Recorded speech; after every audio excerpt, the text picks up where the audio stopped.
aliada às ideias do filósofo Aristóteles. Definir o termo corrupção não é algo simples, é algo bem amplo. Uma ação considerada corrupta em um país pode não ser em outro. Mas será que a corrupção é uma preocupação apenas do século XXI? É claro que não. A corrupção ela é uma discussão de cunho filosófico que incomodou grande parte dos filósofos políticos ocidentais. Ela é abordada desde a antiguidade e foi tema de vários trabalhos e obras ao longo da história.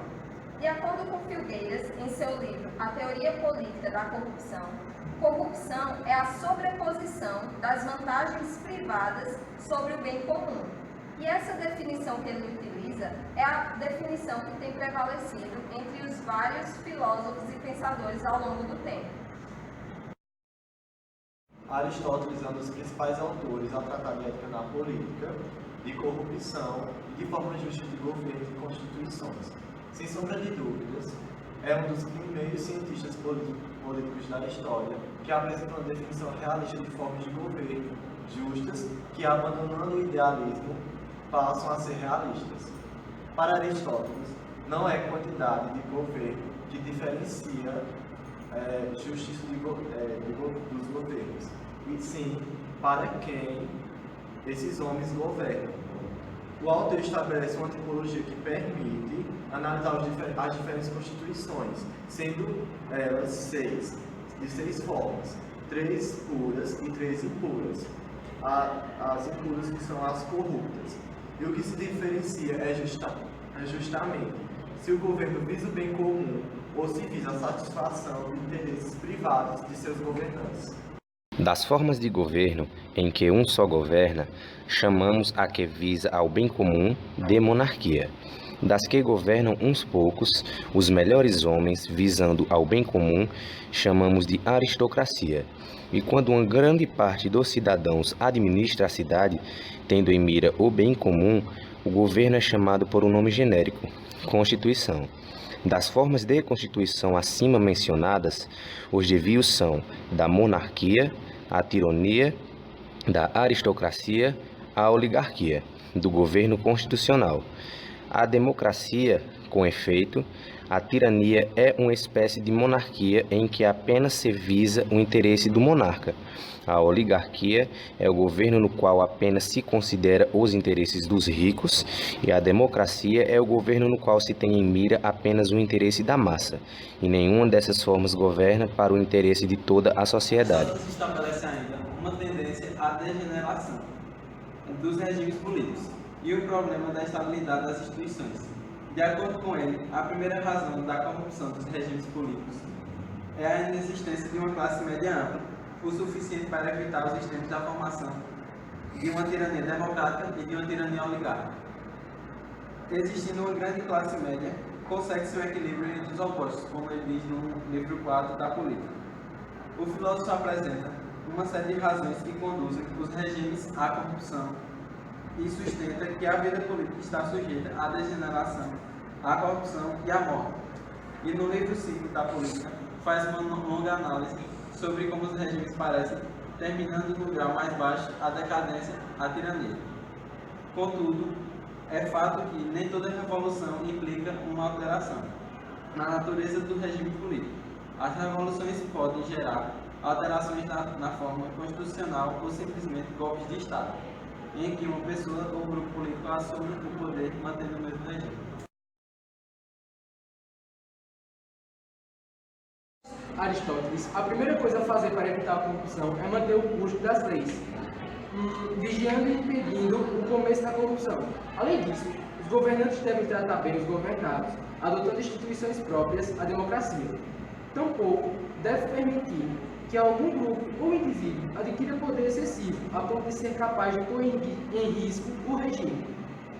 O poder deve ser dado, na medida do possível, à classe média. Os governantes não devem oferir ganhos monetários de qualquer espécie na condução de seus cargos.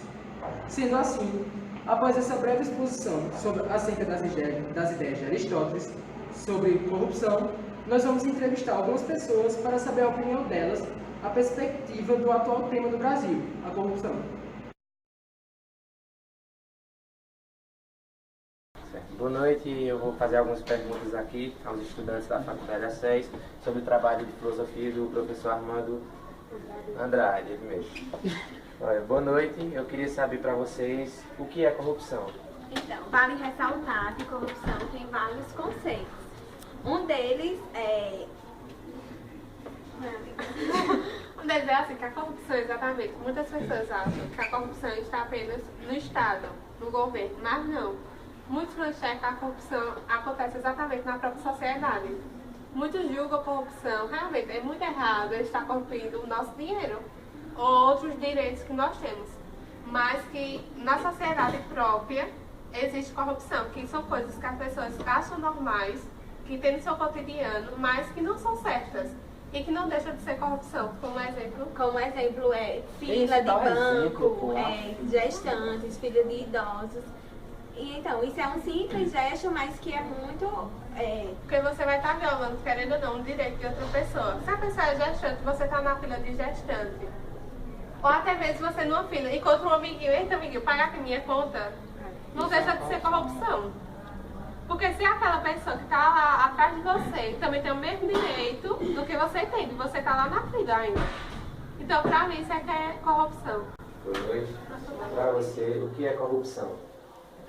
É o que está acontecendo no nosso Brasil, né, atualmente. Boa noite, estou com o professor Marco Aurélio. Vou fazer algumas perguntas para o trabalho do Armando de Filosofia. Boa noite, professor. Para o senhor, o que é a corrupção? Bem, boa noite. Boa noite. Olha, é uma pergunta difícil de responder, mas ao mesmo tempo é daquele tipo de pergunta que permite a gente perceber que ela é simples, mas complexa ao mesmo tempo. A corrupção não seria, em geral, qualquer circunstância que saísse da legalidade, que saísse da moralidade e que de alguma maneira produzisse uma resposta ou um ganho que não seria um ganho legal ou moral para aquele que consegue trabalhar com ela. Tá? Então, isso seria uma atitude de corrupção. Né? Obviamente que não é só isso, mas pensando na corrupção como um meio, ela é necessariamente um meio de se atingir o objetivo de maneira não lícita ou não moral. Tá? Então, só para identificar, por fim, esse elemento, se você pensa na etimologia da palavra, a palavra corrupção vem do latim corruptus, que quer dizer romper com o coração. Né? Todo aquele que rompe com o coração, todo aquele que de alguma maneira frustra, né, na ação da sua vida, frustra o outro de maneira que impeça, não permita, bloqueie, né, que o outro consiga ter os ganhos da vida, seus bens, acesso às coisas e que, portanto, consigam oferir uma vantagem ilícita, esse rompe com o coração, portanto, é corrupto. Então, em linhas gerais, a corrupção tem esses elementos.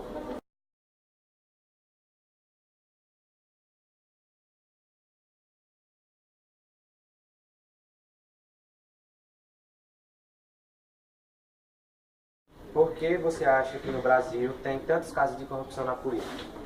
Acho que é porque os políticos eles não têm uma educação feita em muitos nós brasileiros. Eles entram lá achando que vão fazer alguma coisa útil, mas afinal acaba que eles só entram para roubar e sair. Porque há muitos casos de corrupção na política. Exato. Porque muitos governantes brasileiros não estão preparados.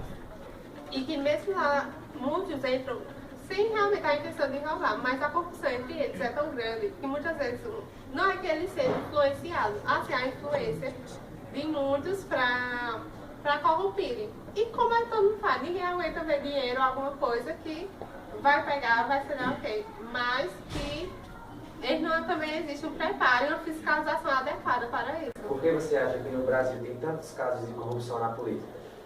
Na realidade, o porquê é bem aberto, né? Mas assim, não que eu seja corrupta, mas eu posso me corromper diante do que acontece com os governos antigos, enfim, é um reflexo. Por que o senhor acha que no Brasil tem tantos casos de corrupção na política? Porque tem muitos casos de corrupção na vida. A política não é algo distanciado ou fora do mecanismo de vida de cada um de nós. Aliás, a política é mais uma das expressões desse mecanismo. né? A política, a religião, o esporte, todas as áreas da vida, de uma maneira geral, elas se coligam num grande sistema social. Nesse sentido, há muitos casos de corrupção na política, porque também há muitos casos de corrupção no dia a dia de cada um de nós. Há muitas maneiras, né, de darmos um jeitinho, e aqui no Brasil tem muito essa cultura do jeitinho, há muita maneira de fazer um jeitinho, de burlar, de corromper, ou melhor, de driblar aquilo que seria o legal, o ético e o justo. Há muitos casos, a gente não devia se espantar por haver muitos casos de corrupção na política. A gente devia se espantar porque tanto desses casos, muitas vezes, nós deixamos para lá. E nossas indignações, muitas vezes, são seletivas. Escolhemos alguns casos e outros deixamos passar.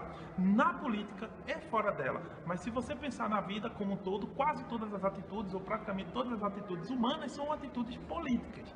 Não necessariamente partidárias, mas políticas. Tá? Desde as atitudes mais simples, como filar na prova, até as atitudes mais complexas, como instituir um esquema de corrupção no estatal. Né? Tudo isso é uma corrupção política, na medida em que é um ato entre outros, é um ato com outros humanos. Né? É um ato que só se dá e só pode haver corrupção numa relação, né? Numa relação entre dois, pelo menos, e portanto é sempre uma relação política. Como vocês acham que o problema da corrupção pode ser resolvido no país? Através da educação, de uma reeducação, aliás. Explicando, analisando, explicando como é que deve ser feito, para impedir que essas pessoas tomem a consciência de que isso é errado. Só assim acho que deveria minimizar. Em feito, vocês assim, a educação tem que começar desde pequeno, porque os pequenos de hoje, as crianças de hoje é que são os adultos de amanhã. Então, a educação em relação a isso tem que começar desde pequeno, ensinando o que é certo e o que é errado, e que você deve, mesmo você não querendo seguir, e havendo assim obstáculos para conseguir o certo, mas você permanecendo certo. Porque querendo ou não, lá na frente vai ter as consequências, como vemos hoje no caso da Lava Jato, que muitos governantes estão aí se prejudicando por coisas anteriores. Como você acha que o problema da corrupção pode ser atenuado no país? Nesse momento é bem complicado, porque assim, ninguém confia mais em ninguém, né? Não existe aquele que você aponta e diga esse de fato é um político confiável. Infelizmente a gente só pode arriscar. Como o senhor acha que o problema da corrupção pode ser atenuado no país? A pergunta é boa porque ela permite a gente pensar eticamente aqui no sistema. Não podemos dizer que vamos eliminar a corrupção. Nós podemos dizer que precisamos organizar a sociedade de uma maneira na qual a gente consiga dar à corrupção a dimensão que ela tem, colocar luz sobre o problema, né? E como diz um juiz americano de muito tempo atrás, o melhor detergente é a luz do sol. Na medida em que a gente dá holofotes e cria uma situação de transparência nos processos públicos e privados, a gente consegue trazer para esse problema a sua dimensão real. Tá? E com essa dimensão real a gente pode partir para uma circunstância de organizar, de melhorar os procedimentos. O que a gente tem que fazer é pensar na atitude ética, melhorar os procedimentos que levam a gente a permitir as burlas, permitir os jeitinhos, permitir os desvios. Então, de melhorar esse sistema para que esse sistema diminua isso, mas aumentar a dimensão ética, a dimensão educacional, né? Desde a fila dupla, ou desde quando você recebe um troco a mais e não devolve ao caixa, até naturalmente ao grande roubo. Por quê? Porque quando eu penso que, não, isso é pouco, tá? Eu estou dando espaço para que aquilo se enraize, se cristalize. E a cristalização desse problema é um sinal de que a sociedade como um todo foi contaminada. Mas não é o fim do mundo. Tá? Toda sociedade tem crime, não existe sociedade sem crime ou sem corrupção, mas o diferencial em outras sociedades é a atitude que nós podemos ter quando a gente se depara com um problema. Tá? Identificar o problema, refletir sobre o problema e construir aspectos de melhorar o problema, ou seja, de diminuí-lo, de dirimi-lo, de minorá-lo, vai fazer com que a gente tenha uma atitude, tenha um resultado muito melhor no futuro. Mas hoje é um processo. Não pensemos que vamos ter resultado de hoje para amanhã, mas é preciso investir no processo de identificação, no processo de melhoramento dos procedimentos e principalmente no processo educacional, na mente e no coração das pessoas.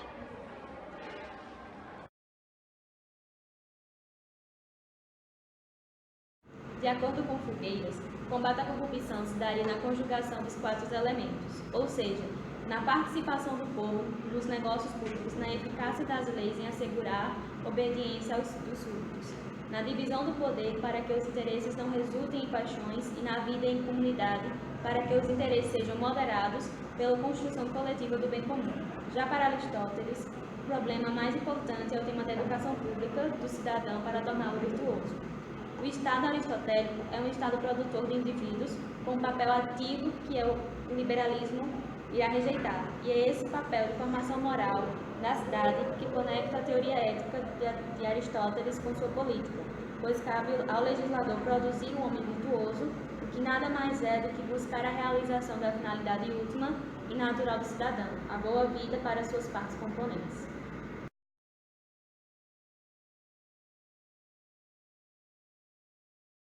A atual situação política no Brasil é reflexo da crise moral e, consequentemente, da corrupção nos diversos âmbitos do governo e nas grandes empresas do cenário econômico no país. E isso tudo nos alerta quanto à importância de discutir a corrupção e o fortalecimento da moral e da ética nas famílias, suas causas e seus possíveis atenuantes.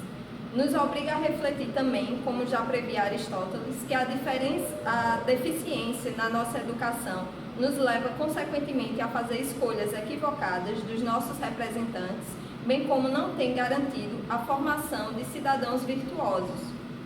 Nos encontramos numa situação bem próxima ao que Aristóteles denominou de degeneração política. Segundo o filósofo, a consequência dessa degeneração é o surgimento da tirania. Esperamos que isso não ocorra com o Brasil. Sabemos que a corrupção é um mal que jamais deixará de existir, mas nem por isso deve deixar de ser combatida, pois ela tem consequências nocivas para a vida individual e coletiva de todos nós.